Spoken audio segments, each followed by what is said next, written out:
Hello, I'm David Hardesty. In this lecture, we complete our study of website development costs with a discussion of research and experimentation tax credits. The objectives of this lecture are as follows. First, we want to understand the basic calculations for the regular and alternative research and experimentation tax credits. Next, we will look at the basic rules for identifying research and development activities that qualify for the credit. Then we will examine the special rules for internal use software. And finally, we will identify those costs that qualify for the research and experimentation tax credit.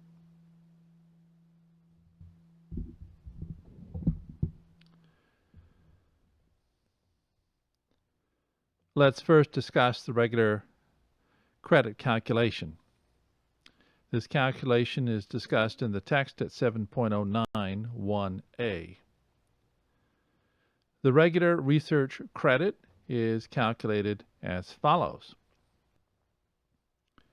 The regular credit equals 20% of the excess of qualified research expenses over a base amount plus 20% of basic research payments over a base amount. The base amount equals average gross receipts times a fixed base percentage. The fixed base percentage varies between 3% and 16% as explained in the text.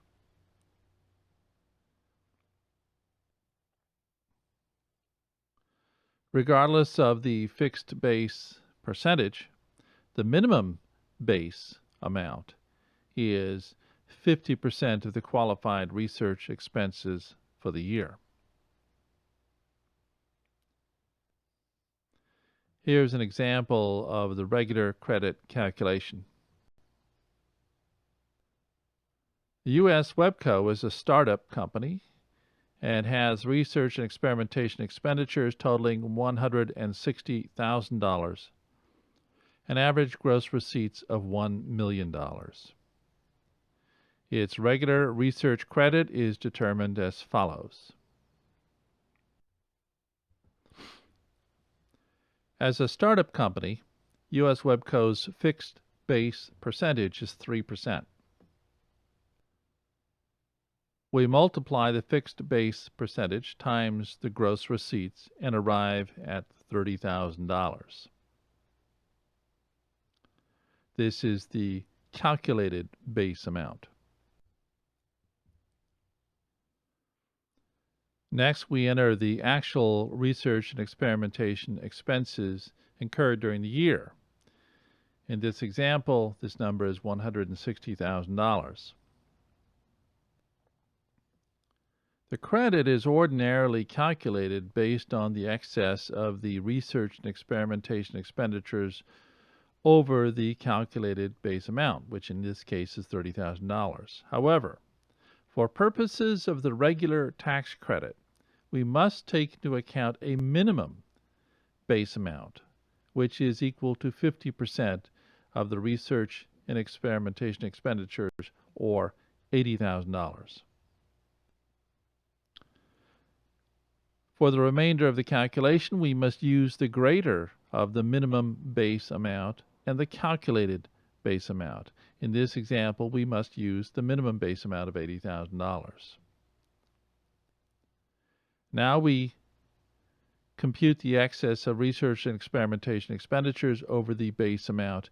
In this case, the excess is $80,000.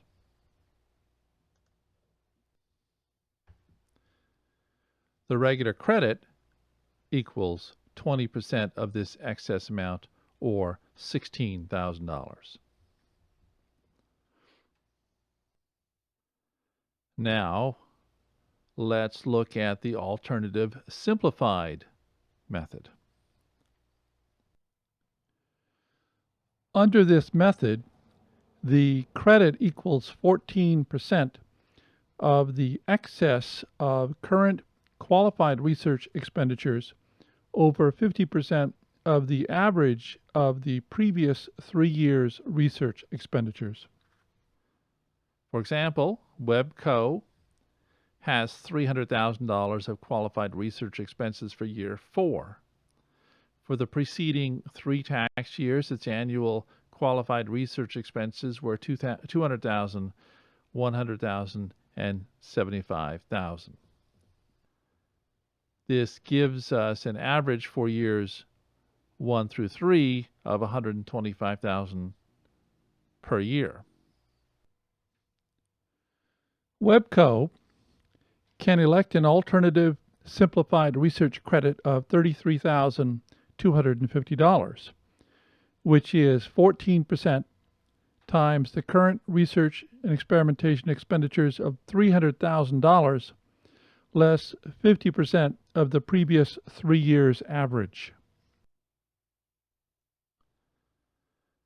Now that we have the basic calculations out of the way, let's drill deeper into the rules. First, let's look at the activities that qualify for the credit. Costs qualify for the credit only if they're incurred in connection with qualified research and experimentation activities. There is qualified research and experimentation when 4 tests are met.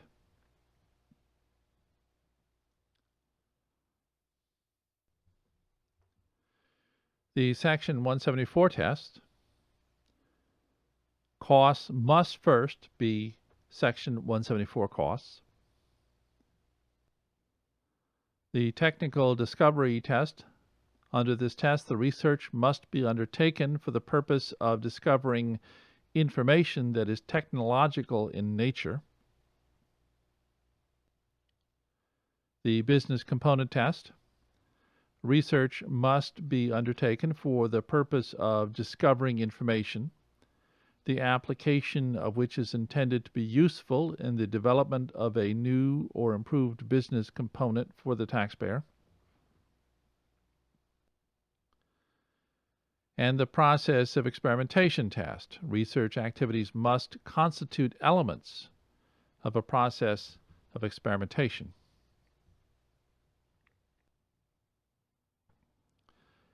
In addition to the 4 basic tests for qualified research and experimentation activities, there is another set of tests when the research involves internal use software.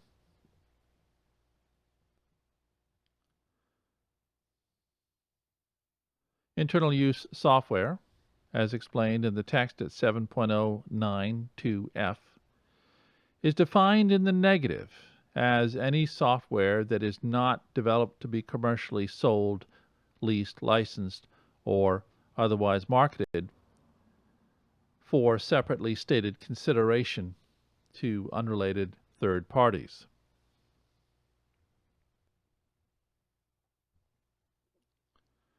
Where there is internal use software, then the code says none of the research activities are qualified activities except as provided by regulations.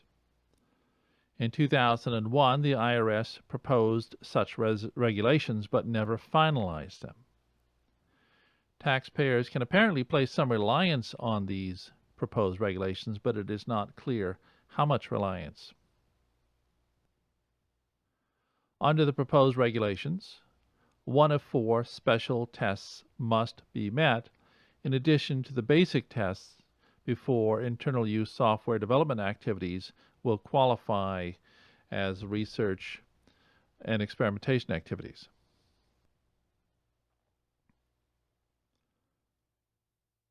The taxpayer develops the software for use in an activity that constitutes qualified research other than the development of internal use software itself. The taxpayer develops the software for use in production process that satisfies the requirements of Section 41D1. The taxpayer develops the software for use in providing computer services to customers, or the software satisfies the high threshold of innovation test. This latter test is explained in the regulations.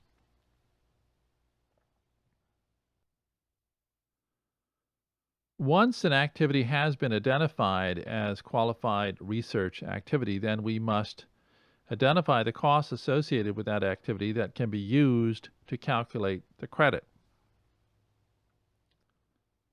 First, only costs that are Section 174 expenditures can be used for the credit. Caution, however, not all Section 174 costs can be counted. As explained in the text at 9.094, the Section 174 costs that can be used to calculate the credit are limited to in-house wages paid to persons performing qualified research, supplies, costs for the right to use computers, and 65% of contract or research expenses.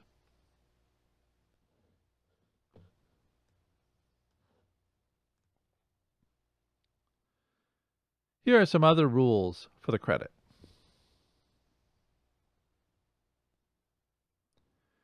As discussed in the text at 7.091D, the taxpayer's deduction for research and experimentation expenses is reduced by an amount equal to the research and experimentation credit taken. However, if the taxpayer elects a reduced credit, the deduction is not lost.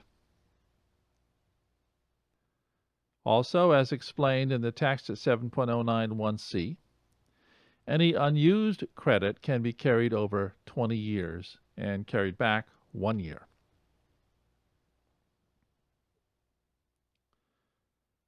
And finally, as discussed in the text at 7.093, there are some fairly significant record-keeping requirements associated with the credit.